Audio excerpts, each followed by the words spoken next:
తిరుమల క్షేత్రంలోనే కాదు భారతదేశంలో ఏ ఆలయంలోనైనా ఎక్కడైనా అన్యమతస్థులు ఉండవచ్చని వివాదాస్పద వ్యాఖ్యలు చేశారు తిరుపతి మాజీ కేంద్ర మంత్రి చింతామోహన్.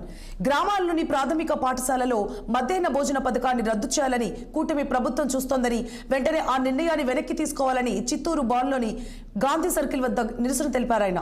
ఇక అనంతరం ఆయన మాట్లాడుతూ రాష్ట్రంలో తెలుగుదేశం పార్టీ, కేంద్రంలో బీజేపీ పార్టీ అవినీతికి పాల్పడుతున్నాయని అన్నారు.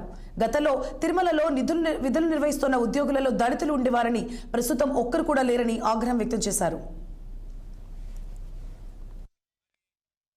సంవత్సరాల్లో మోడీ ప్రధానమంత్రిగా ఏం చేశాడు? ఈ దేశానికి చేశాడు 2-3 పనులు.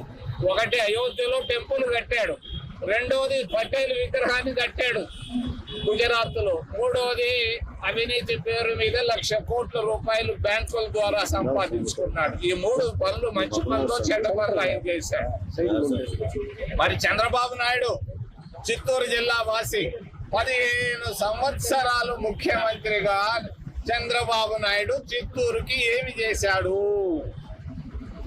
చంద్రబాబు నాయుడు గత 15 సంవత్సరాలు ఆయన ముఖ్యమంత్రిగా ఆయన పనిచేశాడు.